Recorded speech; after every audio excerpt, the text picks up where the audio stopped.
The bridge of the starship Stellar Guardian hummed with activity as the crew prepared their reports from the mission to Kepler Station. Alex Chen sat at his tactical console, his fingers moving across the holographic display as he documented the rescue operation they had just completed. Around him, the diverse crew of the Galactic Defense Corps worked with the quiet efficiency that had made their squadron one of the most respected in the galaxy. Commander Vara stood at the center of the bridge, her four powerful arms clasped behind her back in the traditional Korthax military posture.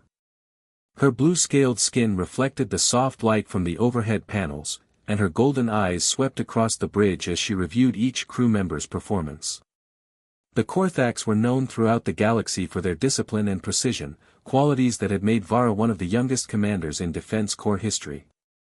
Initial casualty reports show minimal losses, announced Zeph, the ship's Solonian communications officer. His tall, thin frame bent over his console as data flowed across multiple screens. The civilian transport New Dawn suffered only minor damage. All 847 passengers and crew have been successfully evacuated. Vara nodded with satisfaction. Engineering casualties? 3 injured, none critical, reported Kess, the Veprian chief engineer. Her 6 arms worked simultaneously across different control panels, a sight that still amazed the other crew members even after months of serving together. Hull breach in Section 7 has been sealed. We should reach full operational status within 6 hours. Alex looked up from his console, a small smile crossing his face. The families on that transport were lucky we got there when we did. Another few minutes and that reactor core would have gone critical. Lucky had nothing to do with it, Vara said, her voice carrying the sharp edge that her crew had learned to recognize. This was a result of proper training and following established protocols. The bridge fell quiet. Alex felt the familiar tension that had been growing between him and the commander over the past several missions. He turned back to his console, but Vara was not finished. Chen, your performance during the rescue operation requires discussion, she announced, loud enough for the entire bridge crew to hear. Please explain your decision to divert from the planned extraction route. Alex straightened in his chair. He had been expecting this conversation, but not here, not in front of everyone. Commander, I identified an opportunity to save additional civilians who were trapped in the lower sections. The original route would have left them behind. The original route was calculated by our tactical computers to minimize risk and maximize efficiency, Vara replied, stepping closer to his station. Your deviation put the entire mission at risk. But it worked, Alex said quietly. We saved everyone. That is not the point, Vara's voice rose slightly, causing several crew members to look up from their work. The point is that you abandoned proven strategy for what you call intuition. This emotional decision-making is exactly why humans struggle in military operations. Dr. Nix, the ship's Axelorian medical officer, shifted uncomfortably at her station. Her large, dark eyes moved between Alex and Vara as tension filled the bridge. The other crew members had stopped their work entirely, watching the confrontation unfold. Commander, Alex began, keeping his voice level, the tactical computers only calculated routes based on known variables. They did not account for the thermal vent system in the lower decks that I observed during our approach. Using that system allowed us to reach the trapped civilians without exposing the ship to additional weapons fire. Thermal vents are unpredictable, Vara snapped. You risked the lives of this entire crew on a guess. This is exactly the kind of reckless behavior that makes humans unsuitable for precision military operations. The bridge was now completely silent. Even the soft humming of the ship's systems seemed muted. Alex felt heat rising in his cheeks, but he maintained his composure. Commander, with respect, my actions saved 43 additional lives without any casualties to our crew. Your actions violated direct orders and established protocol, Vara continued, her golden eyes fixed on him. In Korthax military tradition, such behavior would result in immediate court-martial. The fact that your gamble succeeded does not justify the risk you took. Zeph cleared his throat softly. Commander, perhaps this discussion would be more appropriate in private. Vara turned her attention to the Zolonian communications officer. No, this is a teaching moment for the entire crew. Emotional decision-making has no place in military operations. Logic and protocol exist for a reason. Alex stood slowly from his chair, his hands steady despite the anger building inside him. Emotional decision-making? Yes, Vara replied without hesitation. Humans are driven by feelings rather than logic. You saw civilians in danger and reacted emotionally instead of following the mission parameters. This is why human military contributions are limited to support roles in most galactic operations. The words hit Alex like a physical blow. He looked around the bridge at his crewmates, some of whom avoided his gaze while others watched with obvious discomfort. These were people he had served with for 8 months, people he had trusted with his life on numerous occasions. I see, Alex said quietly. Furthermore, Vara continued, apparently not noticing the change in Alex's tone, this tendency toward emotional responses makes humans unpredictable in high-stress situations. While other species have evolved beyond such primitive impulses, humans remain slaves to their feelings. Dr. Nick stood up from her medical station. Commander, I do not think this is necessary. It is entirely necessary, Vara replied, turning back to Alex. Chen, you are a capable soldier when you follow orders, but your human instincts make you a liability in complex operations. I am recommending that you be transferred to a support position where your emotional tendencies will not endanger the mission. Alex stared at the commander for a long moment. Around him, the bridge crew watched in uncomfortable silence. Finally, he reached up and began to unfasten the clasps on his tactical armor. What are you doing? Vara demanded. Alex did not answer immediately. He continued working on the armor clasps with steady, deliberate movements. The chest piece came free first, and he set it carefully on his console. The arm guards followed, then the leg protection. Each piece was placed with precise care, arranged neatly on the surface of his workstation. Kes, the Veprian engineer, made a small sound of confusion. In her species, removing armor during active duty was a declaration of ritual combat.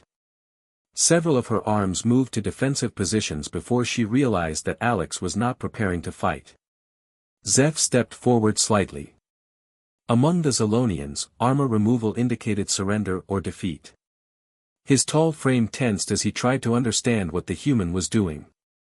Chen, explain your actions, Vara ordered, but her voice carried a note of uncertainty that had not been there before.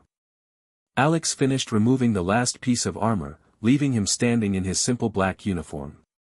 The tactical gear that had marked him as a member of the elite Galactic Defense Corps now sat arranged on his console like discarded shells. I am resigning from this squadron, Alex said calmly. The bridge erupted in surprised voices from several species, each expressing confusion in their own language. Vara raised one of her hands for silence. You cannot resign, she stated.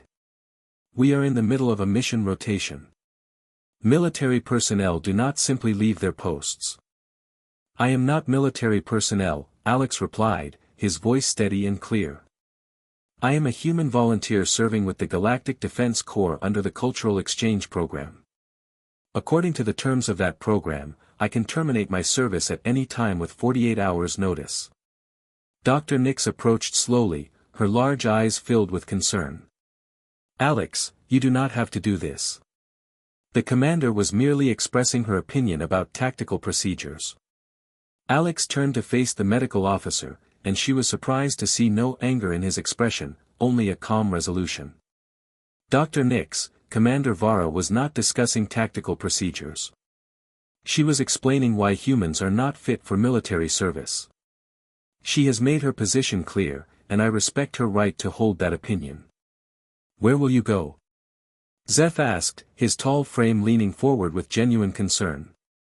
I will arrange transport back to human space, Alex replied. There are colony worlds that can always use teachers or engineers. I have skills that will be valuable in civilian roles. Vara stepped closer, her 4 arms now hanging at her sides instead of being clasped behind her back. This is an overreaction, Chen. I was providing constructive criticism about your tactical approach. Alex looked at her directly, and Vara was struck by the complete absence of anger or resentment in his expression. Commander, you called humans emotionally unstable and unfit for precision military operations. You said we are slaves to our feelings and that our instincts make us liabilities. You recommended that I be transferred to a support position because of my species' inherent limitations. Those are factual assessments based on objective observation, Vara replied, though her voice lacked its earlier certainty. Perhaps they are, Alex agreed. But if that is how you view humanity, then I do not belong here. I will not serve where my presence is seen as a burden or where my contributions are dismissed as emotional reactions. The bridge crew watched in fascination as this exchange unfolded. Never before had they witnessed a member of any species respond to criticism by simply choosing to leave. In their cultures, such conflicts were resolved through argument, ritual combat, formal grievance procedures, or appeals to higher authority. Alex began collecting his personal items from his console. There were not many: a small holopad containing letters from his family on Earth, a photo of his sister's children, and a worn paperback book that he had read dozens of times. He placed these items in a small bag and secured it to his uniform belt. This is unprecedented, Kess whispered to Dr. Nix. In Veprian culture, such a dispute would require formal mediation by clan elders. Zolonian protocol would demand a public hearing before the entire crew, Zeph added quietly. Vara watched Alex's methodical preparations with growing confusion. In Korthak society, subordinates either accepted criticism and improved their performance or challenged their superiors directly. They did not simply walk away. Chen, you are abandoning your responsibilities, she said, trying to reassert her authority. No, Commander, Alex replied without looking up from his preparations. I am accepting your evaluation of my capabilities and acting accordingly.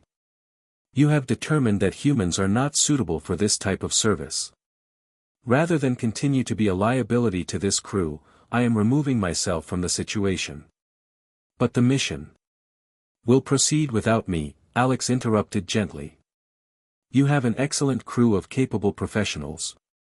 My absence will not impact your operational effectiveness. In fact, based on your assessment, my departure should improve it. Dr. Nix moved closer to Alex's station. Your contributions to this ship have been valuable. The crew respects your service. I appreciate that, Doctor, Alex said, finally looking up from his preparations. This crew is composed of remarkable individuals, and it has been an honor to serve with all of you. But respect is a two-way commitment. If the command structure views my species as fundamentally flawed, then mutual respect is impossible. Vara's golden eyes narrowed. This is about pride, then. Your human emotions are hurt because I criticized your performance. Alex closed his bag and stood to face her. This is not about hurt feelings, Commander. This is about dignity. Every sentient being deserves to be judged on their individual merits, not dismissed because of their species' perceived limitations. I will not remain in a position where I am seen as inherently inferior. I never said humans were inferior, Vara protested. You said we are emotionally unstable, driven by feelings rather than logic, slaves to primitive impulses, and unsuitable for complex operations, Alex replied calmly. How would you characterize those statements? Vara opened her mouth to respond, then closed it again. Around the bridge, her crew members watched the exchange with growing understanding. They were witnessing something none of their species had ever demonstrated, the ability to walk away from conflict with dignity intact. Alex moved toward the bridge exit, his bag secured at his side and his uniform neat despite the absence of armor. At the doorway, he turned back to face the crew. Commander Vara, I wish you and the crew success in your future missions. You are all exceptional individuals, and the galaxy is safer because of your service. He paused, looking at each crew member in turn. Dr. Nix, thank you for your medical care and your friendship. Kess, your engineering expertise saved us all more times than I can count. Zeph, your communication skills have prevented more conflicts than most people realize. His gaze finally returned to Vara. Commander, you are a capable leader who has earned your position through skill and dedication. I hope you find crew members who better match your operational requirements. With that, Alex turned and walked through the doorway, leaving behind the bridge, his armor, and his career with the Galactic Defense Corps. The bridge remained silent for several long minutes after his departure. Finally, Dr. Nick spoke softly. In 12 years of medical service, I have never seen anyone respond to conflict by simply choosing peace. Zeph nodded slowly. Zolonian history contains no examples of such behavior. When faced with disagreement, we argue until consensus is reached or authority prevails. Veprians would fight, Kess added quietly. Physically or through formal challenge. We do not walk away. Vara looked at the armor still arranged on Alex's console. Each piece sat exactly where he had placed it, clean and undamaged, ready for the next person who might need it. Return to your duties, she ordered, but her voice lacked its usual authority. As the crew slowly resumed their work, Vara found herself staring at the empty doorway through which Alex had departed.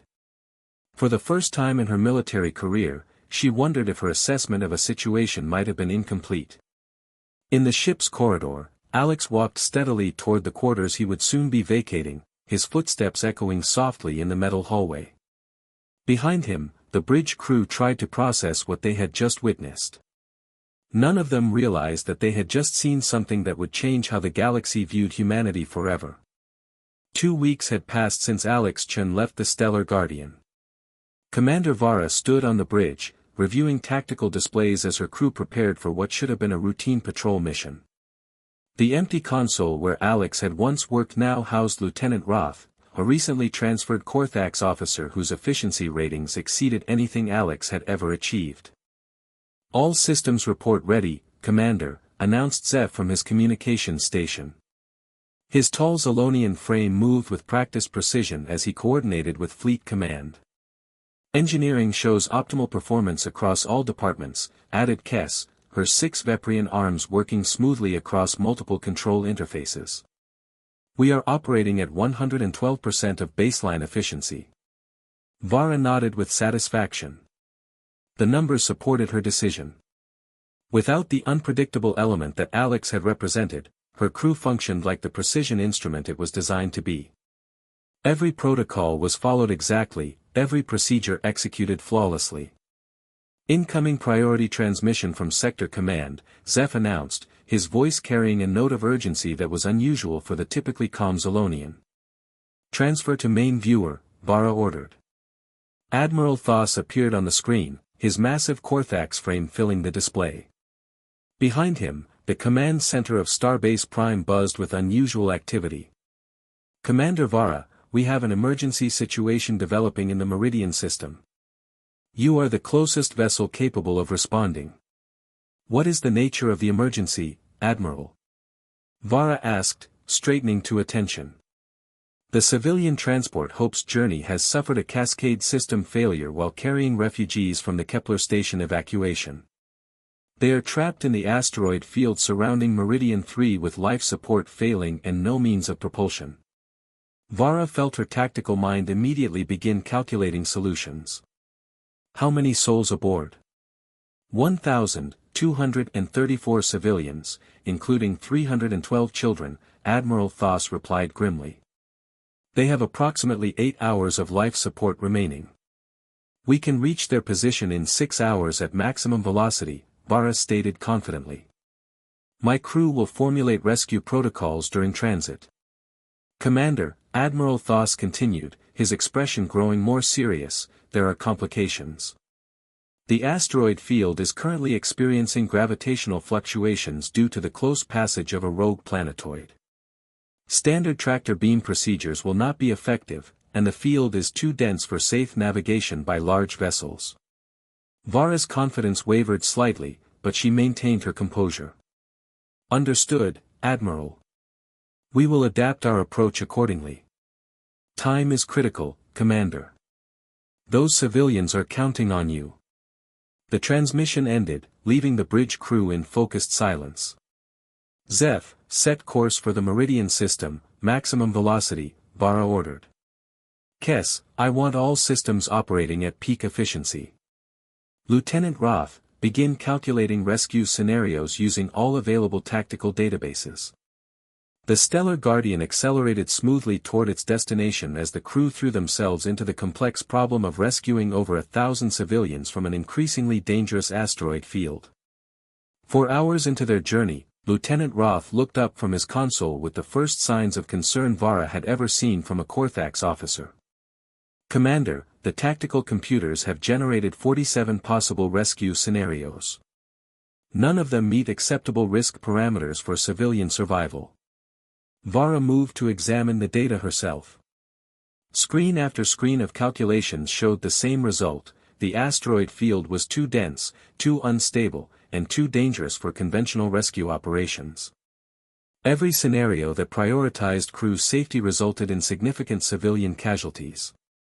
Every scenario that prioritized civilian rescue resulted in unacceptable risk to the Stellar Guardian. "What about using shuttlecraft for evacuation?" suggested Dr. Nix from her medical station.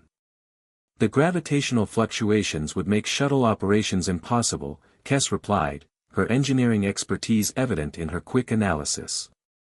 "Small craft would be crushed or thrown off course within minutes of entering the field."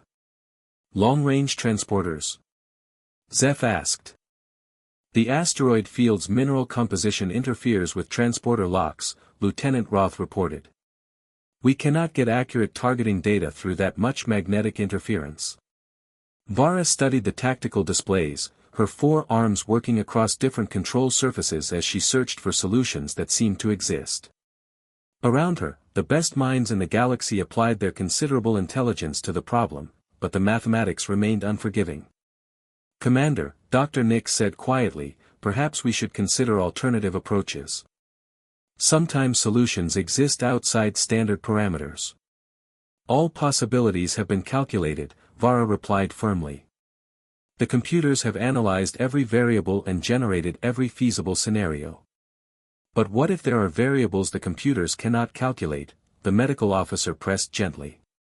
Vara turned to face Dr. Nix, her golden eyes flashing with mild irritation. "Such as what?" "I do not know," Dr. Nix admitted. "But I keep thinking about how Alex found that thermal vent system during the Kepler rescue. The computers had not identified it as a viable option because it fell outside standard parameters." Lieutenant Roth looked up from his console. "The thermal vent system was an uncontrolled variable that introduced unacceptable risk. The fact that Chen's gamble succeeded does not validate the methodology." "But it did succeed," Zeph pointed out quietly. "And we saved 43 additional lives because of it." "We cannot base military operations on lucky guesses," Vara stated firmly. "We follow established protocols because they have been tested and proven effective." "Even when those protocols indicate mission failure?" Dr. Nix asked. The bridge fell silent. Vara realized that her medical officer had identified the core problem they faced: every proven, tested, reliable method available to them resulted in failure. The civilians would die, and there was nothing their superior technology and flawless procedures could do about it. 2 hours remained until they reached the Meridian system. Vara ordered her crew to continue searching for solutions, but the tactical computers maintained their grim assessment. The situation was impossible according to every logical analysis. "Commander," Kes said hesitantly from her engineering station, "I have been thinking about the human approach to problem solving." "The human approach?" "Yes. When humans encounter impossible situations, they sometimes find solutions by not accepting that the situations are impossible." Vara felt a familiar irritation rising. "Emotional thinking does not change mathematical reality, Chief Kes." "Perhaps not," the Veprian engineer agreed, "but Alex often found solutions by looking at problems from angles our computers do not consider. He saw the thermal vents as an opportunity rather than a risk." "And his emotional decision-making could have killed us all," Vara replied sharply. "But it did not," Dr. Nix said softly. "And today, emotional decision-making might be our only option. Lieutenant Roth cleared his throat. Commander, I have been analyzing Chen's previous mission reports. His success rate was actually higher than average, despite his tendency to deviate from standard protocols. Vara stared at her tactical officer. What are you suggesting? I am suggesting that perhaps we are approaching this problem with excessive rigidity, Roth replied carefully. Human cognitive patterns appear to excel in situations where conventional logic fails. You want me to base a rescue mission on human intuition? I want us to consider all available resources, Roth replied. And currently, we have no logical solutions. Vara looked around her bridge at the faces of her crew. These were some of the finest minds in the galaxy, representing species that had mastered interstellar travel, developed incredible technologies, and created the most advanced civilization in known space. And they were all looking at her with the same unspoken suggestion. Zeph, she said finally, open a communication channel to the human colony at New Terra. The Zolonian officer's fingers moved quickly across his console. Channel open, Commander. This is Commander Vara of the Galactic Defense Corps vessel Stellar Guardian, she announced. I am requesting to speak with Alex Chen. A few moments passed before a human voice responded. This is Colony Administration. Alex Chen is currently in our primary school conducting his afternoon classes. May I ask the nature of your business? Vara hesitated. The idea of asking a schoolteacher for military advice went against everything she had been trained to believe. This is a matter of galactic security. Please locate Mr. Chen immediately. Understood, Commander. Please stand by. The bridge crew waited in tense silence. Vara found herself questioning her decision even as she made it. Was she really about to ask the human she had dismissed as emotionally unstable to solve a problem that had defeated the best minds on her ship? Commander, Alex's familiar voice came through the speakers, calm and professional despite the circumstances. I understand you have a situation that requires assistance. Chen, Vara began, then paused. How did one ask for help from someone they had publicly humiliated? We have over 1,000 civilians trapped in an asteroid field. All conventional rescue methods have been determined to be impossible. Tell me about the field, Alex said simply. Vara began relaying the technical specifications, gravitational fluctuations, mineral interference, spacecraft limitations, and the dozens of variables that made rescue impossible. As she spoke, she found herself remembering Alex's quiet competence, his ability to see opportunities where others saw only obstacles. Commander, Alex interrupted gently, you are giving me the reasons why conventional methods will not work. What I need to know is what resources you have available and what the field looks like right now. Our sensors show a dense concentration of metallic asteroids ranging from 2 meters to 3 kilometers in diameter, Zeph reported. The rogue planetoid is creating tidal forces that shift the field configuration every few minutes. How dense is the concentration? Alex asked. Approximately 40% coverage with irregular spacing, Lieutenant Roth replied. And the civilian ship is located where within the field? Near the center, approximately 200 kilometers from the nearest safe approach vector, Kess answered. Alex was quiet for a moment. Vara found herself holding her breath, hoping that the human teacher might see something they had missed. Commander, Alex said finally, you are thinking about this as a navigation problem. What if you approach it as a construction project instead? I do not understand. The asteroids are not obstacles, Alex explained. They are building materials. Instead of trying to navigate through the field, what if you create a safe corridor by repositioning the asteroids themselves? Vara looked at her tactical displays with new eyes. The energy requirements would be enormous. We do not have the power to move that much mass. You do not need to move them far, Alex continued. Just enough to create a temporary corridor. Use the gravitational fluctuations to your advantage instead of fighting against them. When the rogue planetoid's gravity pulls the asteroids in one direction, use focus tractor beam pulses to nudge them slightly in the same direction. Let gravity do most of the work. Lieutenant Roth began running calculations on his console. The power requirements would be manageable if we time the pulses correctly with the gravitational shifts. But the corridor would only remain stable for minutes at most, Kess pointed out. That is long enough, Alex replied. Send in shuttlecraft during the stable periods. Extract civilians in small groups and transport them to safe distance before the corridor collapses. Then create a new corridor for the next group. Vara stared at the tactical display as the implications became clear. It was not a single rescue operation but a series of precisely timed extractions using the environment itself as a tool rather than an obstacle. The risk calculations are still significant, Lieutenant Roth warned. But manageable, Dr. Nix added, studying the medical logistics. We could save them all. Vara felt something she had rarely experienced in her military career, uncertainty about her own judgment. The plan Alex had proposed was dangerous, unconventional, and required split-second timing. It was exactly the kind of emotional, intuitive thinking she had criticized. It was also the only plan that offered hope for all the civilians. Chen, she said slowly, this plan requires precise coordination and significant risk. Are you certain it will work? No, Alex replied honestly. But I am certain that doing nothing will result in failure. Sometimes the choice is not between a safe plan and a risky plan. Sometimes the choice is between a risky plan and no plan at all. Vara looked around her bridge at the faces of her crew. She saw determination, hope, and trust in their expressions. They believed in this plan because it offered possibilities where logic offered only limitations. We are approaching the asteroid field now, Zeph reported. Commander, Alex added, you have one of the finest crews in the galaxy. Trust their abilities and their judgment. Trust each other. Thank you, Chen, Vara said quietly. Your input has been valuable. Good luck, Commander. Those families are counting on all of you.